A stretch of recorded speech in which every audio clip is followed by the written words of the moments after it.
The House That Remembered Footsteps. English Story Level 3. On the outskirts of Briarvale Village stood an old stone house that everyone avoided. Its windows were clouded, its wooden beams creaked loudly, and its front door refused to stay shut even when locked. People claimed the house remembered every footstep that had ever passed through it, replaying them at night like echoes of ghosts. No one had lived there for decades until Leora moved in. Leora was an orphan who had inherited the house from a distant relative she had never met. With no other place to go, she gathered her few belongings and arrived on a foggy afternoon. The house greeted her with a long groan as she pushed open the door. Inside, dust floated in the air, and the faint sound of footsteps echoed down the hallway even though no one else was there. At first, Leora thought it was just the house settling. But that night, she heard footsteps pacing outside her room, slow, deliberate, and steady. She opened the door, heart pounding, but found only an empty corridor. The wooden floorboards creaked beneath her feet. Yet as she listened closely, she realized the second set of footsteps did not belong to her. They were too soft, too familiar, as though the house was trying to mimic a memory. Determined to understand the strange behavior,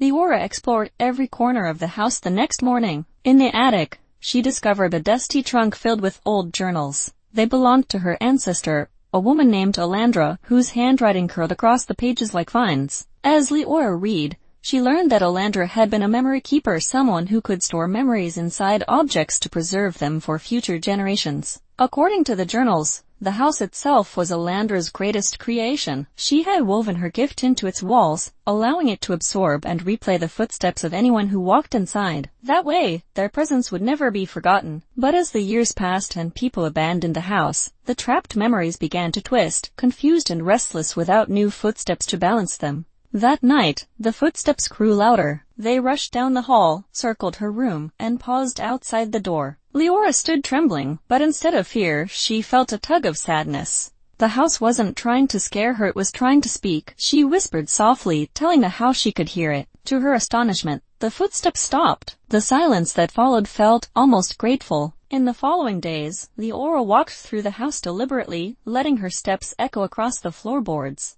Everywhere she went, she felt the house listening. Little by little, the restless footsteps grew calmer, syncing with hers as if learning a new rhythm. But one night everything changed. A violent storm shook Briarvale, and lightning struck the hill behind the house. The sudden shock disrupted the delicate balance of memories inside the walls. The footsteps turned frantic, racing, colliding, overlapping like 100 lost souls. The house groaned in pain, its beams trembling. Leora realized that the storm had awakened the oldest and strongest memory trapped inside.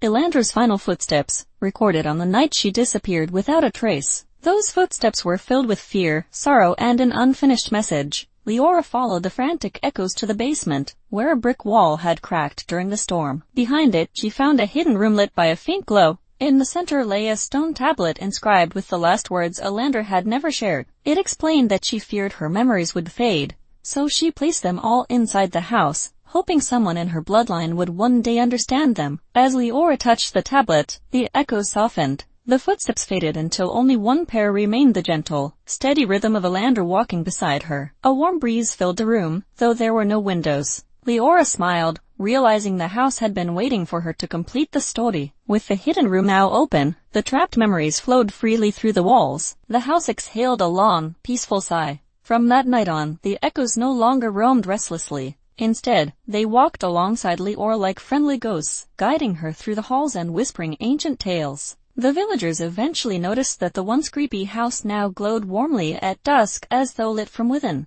And though they still avoided it, Leora felt at home there, surrounded by footsteps that no longer frightened her. The house remembered her too, and for the first time in decades, its memories were at peace.